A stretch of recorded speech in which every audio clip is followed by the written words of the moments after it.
So you're listening now to the Habs360 podcast featured on allhabs.net. I'm Chris G along with Peter and George. And joining us now online is Rick Stephen, Editor-in-Chief and owner of the All Habs network of websites. Thanks for joining us, Rick. Glad to be with you, Chris. And Rick, a couple of hours ago we got the news for the Montreal Canadiens that Tomas Kaberle was placed on waivers. What are your thoughts on that? Why did the Canadiens do it now, and what do you think the intention is behind it? Well, I think for Marc Bergevin, he is preparing himself for deadline day. I'm sure that he made the phone calls to see if there was a prospective trade for Kaberle. Nothing that he was interested in. So if he wants to make a move, I think the Kaberle waivers option is just to clear roster space so that option is available to him. And I can't say that Kaberle has necessarily played poorly this season. He's been okay when he's been in the lineup, maybe even better than many had expected. But he's only played 10 games. He's got 3 points. He's +4 actually. But the teams are just going to shy away from the 4.25 cap hit. And while some teams may be willing to swallow that for this season, if they could bring in a puck-moving defenseman, the fact that he's got another year left on his contract, it just means he's going to clear waivers tomorrow at noon, and that will open up a roster spot for any potential moves for Bergevin. Well, and you actually bring up a good point that maybe a team will pick him up and potentially maybe buy him out at the end of the season, use one of their 2 buyouts. I'm guessing it depends on what the situation is for the team. Yeah, it's certainly possible, but I just don't see it happening. Part of it is that he hasn't played enough for teams to consider him a reliable option,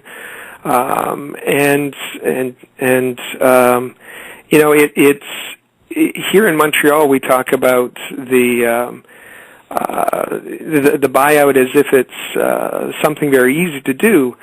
We have to remember that not all teams are in the same financial position, and to just take not only the cap hit, but to take a budget hit of 4.25, that's a big chunk of change for a good number of the teams around the league. What kind of impact do you think the return of Brandon Prust to the lineup tonight against the Rangers? What impact do you think Prust will bring back to the Montreal Canadiens? Well, he's certainly been missed. Brandon Prust has been missed. He's made an impact in most every game that he's been in this season. I think that the most immediate effect is going to be helping out the third line, the Lars Eller line.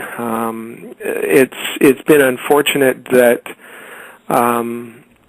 the Terrien has used that line as kind of a dumping ground for anyone who hasn't been playing well,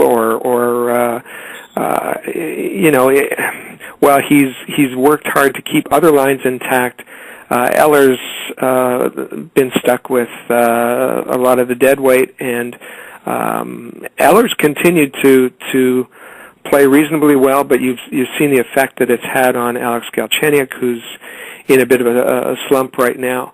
So I think Prust getting in there, digging the puck for Eller, who can dish it to Galchenyuk, will hopefully, it'll take them some time to get their chemistry a bit back and their timing back, but I think it'll have an immediate impact on that line, as well to bring back a bit of the toughness to the lineup.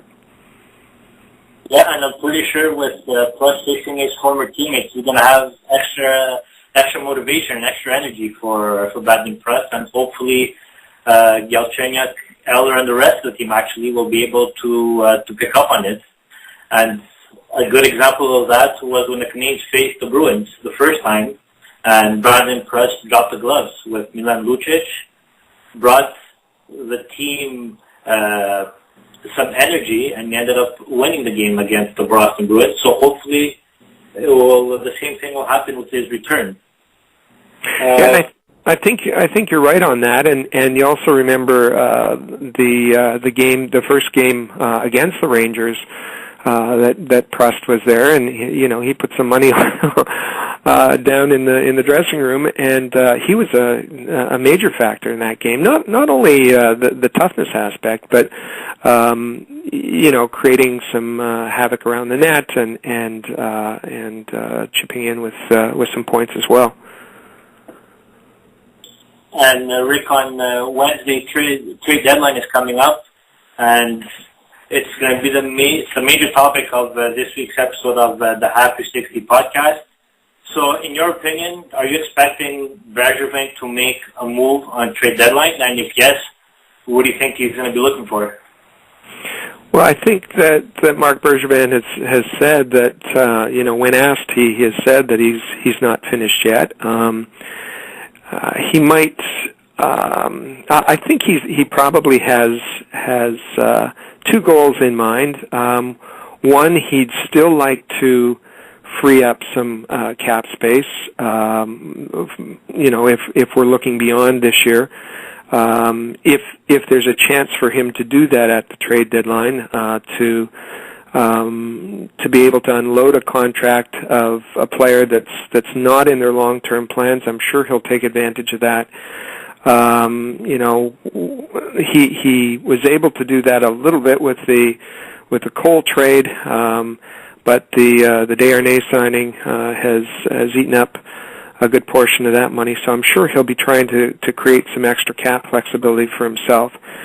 As far as a more short-term look or impact, I think that there are some areas of need, and certainly we saw that with his acquisition of Jeff Halpern. I think one of the glaring weaknesses this whole season has been the fourth line. They haven't provided the energy, they haven't provided the impact that you expect from a fourth line. Colby Armstrong has contributed little. Ryan White looks like he's played himself out of the long-term plans. Jeff Halpern was a nice add, and you saw kind of an immediate impact as he was able to be a person who wins the face-offs and at least retain possession. I thought that Travis Moen has played a little bit better with Halpern in the lineup, but they're still, I think, looking for someone who can contribute on the fourth line or even on the third line. And I think as well that a defensive defenseman who can shore up the penalty kill. The Canadiens' penalty kill has been absolutely atrocious, and they're certainly not going anywhere in the playoffs with a 20th ranked power play. Unfortunately, Frankie Bouillon is not the answer on the penalty kill, and so I think they'll be targeting, if he can, someone who can help them in that regard.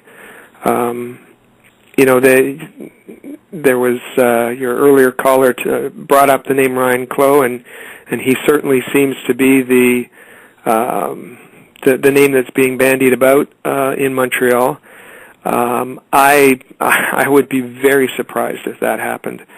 Ryan Clough, I think there's a bit of a mythology about his power forward status, which he hasn't really proven recently. He's 30 years old. He's a pending UFA. He's been struggling with shoulder problems this year. He's got $3.5 million on his contract. He's got no points. He's been a huge defensive liability this year. hasn't been using the body as he has in the past, and to, as your caller said, to then demand a first-round draft pick and a prospect to bring him in as a rental, I just don't see it happening at all. I don't think he would bring anything to the team than what the Canadiens have already, and I don't see Marc Bergevin making that move. Maybe just before I mention that, I'll toss out a couple of names that I don't think are being talked about enough as far as in the Montreal community as far as targets for Marc Bergevin. I'd think about a name like Jamie McGinn, and as the kind of guy who can from Colorado who can bring that kind of physical two-way presence that Bergevin might be looking for. Maybe a little less likely is a Troy Brouwer. And on defense, think of somebody who can help the penalty kill, like Ladislav Schmid.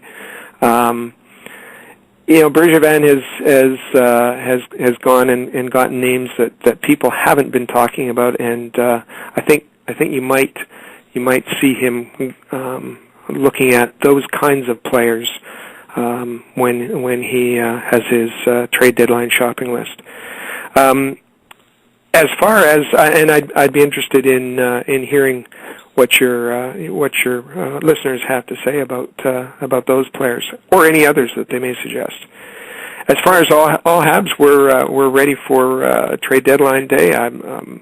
We've got daily fresh content, original content at allhabs.net. One of the differences of our site is that we produce original content in 4 languages: English, French, Spanish, and Brazilian Portuguese. We've got fans coming in from Canadiens. Fans are amazing. They're everywhere on the planet, and we're proud to have them visit our website and also connect to them through our All Habs Twitter account. That's all_Habs.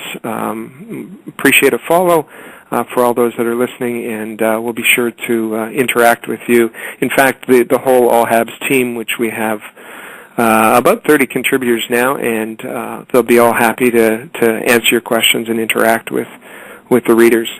And we also have a sister site, and that's hockeypub.com. If you find yourself in an NHL city and you're wondering where the best place is to watch a game, head to hockeypub.com. All_Habs is a Twitter handle. I think there's maybe 3 Canadian fans who don't follow the account already. So hopefully those 3 people are listening to us right now, and you can get those extra 3 Twitter followers. All_Habs.